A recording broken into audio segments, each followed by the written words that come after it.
When I was in my 20s, I saw my very first psychotherapy client.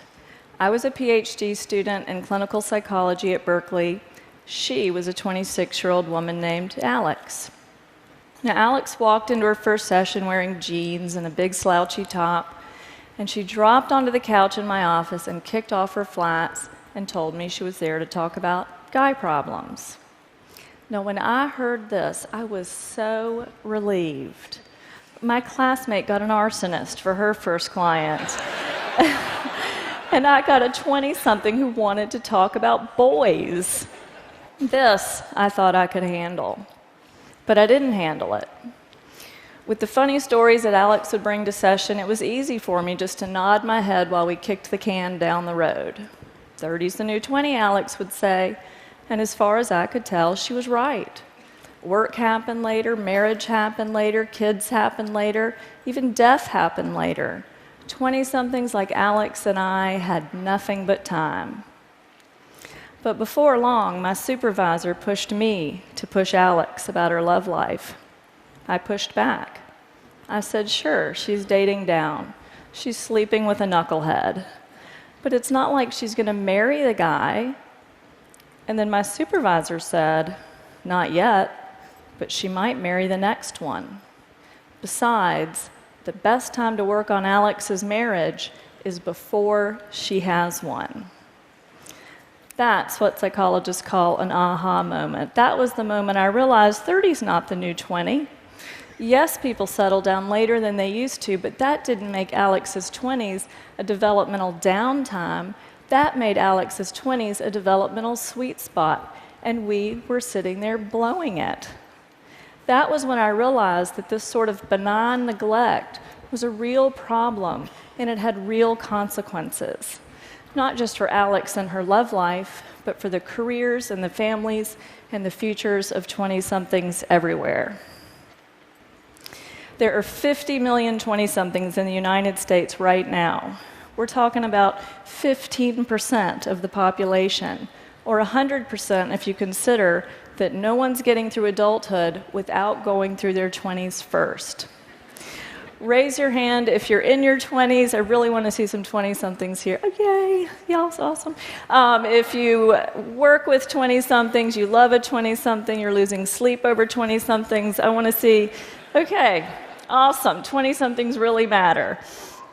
So I specialize in 20-somethings because I believe that every single one of those 50 million 20-somethings deserves to know what psychologists, sociologists, neurologists, and fertility specialists already know, that claiming your 20s is one of the simplest yet most transformative things you can do for work, for love, for your happiness, maybe even for the world. This is not my opinion. These are the facts. We know that 80% of life's most defining moments take place by age 35. That means that 8 out of 10 of the decisions and experiences and aha moments that make your life what it is will have happened by your mid-30s. People who are over 40, don't panic. This crowd is going to be fine, I think. We know that the first 10 years of a career has an exponential impact on how much money you're going to earn. We know that more than half of Americans are married or are living with or dating their future partner by 30. We know that the brain caps off its second and last growth spurt in your 20s as it rewires itself for adulthood, which means that whatever it is you want to change about yourself, now is the time to change it. We know that personality changes more during your 20s than at any other time in life. And we know that female fertility peaks at age 28, and things get tricky after age 35. So your 20s are the time to educate yourself about your body and your options. So when we think about child development, we all know that the first 5 years are a critical period for language and attachment in the brain. It's a time when your ordinary day-to-day life has an inordinate impact on who you will become. But what we hear less about is that there's such a thing as adult development, and our 20s are that critical period of adult development. But this isn't what 20-somethings are hearing. Newspapers talk about the changing timetable of adulthood. Researchers call the 20s an extended adolescence. Journalists coined silly nicknames for 20-somethings like Twixters and Cadults. It's true. As a culture, we have trivialized what is actually the defining decade of adulthood. Leonard Bernstein said that to achieve great things, you need a plan and not quite enough time. Isn't that true? So what do you think happens when you pat a 20-something on the head and you say you have 10 extra years to start your life? Nothing happens. You have robbed that person of his urgency and ambition, and absolutely nothing happens. And then every day, smart, interesting 20-somethings like you or like your sons and daughters come into my office and say things like this. I know my boyfriend's no good for me, but this relationship doesn't count. I'm just killing time. Or they say, everybody says as long as I get started on a career by the time I'm 30, I'll be fine. But then it starts to sound like this. My 20s are almost over and I have nothing to show for myself. I had a better resume the day after I graduated from college. And then it starts to sound like this. Dating in my 20s was like musical chairs. Everybody was running around and having fun. But then sometime around 30, it was like the music turned off and everybody started sitting down. I didn't want to be the only one left standing up, so sometimes I think I married my husband because he was the closest chair to me at 30. Where are the 20-somethings here? Do not do that. Okay, now that sounds a little flip, but make no mistake, the stakes are very high. When a lot has been pushed to your 30s, there is enormous 30-something pressure to jumpstart a career, pick a city, partner up, and have 2 or 3 kids in a much shorter period of time. Many of these things are incompatible, and as research is just starting to show, simply harder and more stressful to do all at once in our 30s. The post-millennial midlife crisis isn't buying a red sports car. It's realizing you can't have that career you now want. It's realizing you can't have that child you now want, or you can't give your child a sibling. Too many 30-somethings and 40-somethings look at themselves and at me sitting across the room and say about their 20s, what was I doing? What was I thinking? I want to change what 20-somethings are doing and thinking. Here's a story about how that can go. It's a story about a woman named Emma. At 25, Emma came to my office because she was, in her words, having an identity crisis. She said she thought she might like to work in art or entertainment, but she hadn't decided yet, so she'd spent the last few years waiting tables instead. Because it was cheaper, she lived with a boyfriend who displayed his temper more than his ambition. And as hard as her 20s were, her early life had been even harder. She often cried in our sessions, but then would collect herself by saying, you can't pick your family, but you can pick your friends. Well, one day, Emma comes in, and she hangs her head in her lap, and she sobbed for most of the hour. She'd just bought a new address book, and she'd spent the morning filling in her many contacts, but then she'd been left staring at that empty blank that comes after the words, in case of emergency, please call. She was nearly hysterical when she looked at me and said, who's going to be there for me if I get in a car wreck? Who's going to take care of me if I have cancer? Now, in that moment, it took everything I had not to say, I will. But what Emma needed wasn't some therapist who really, really cared.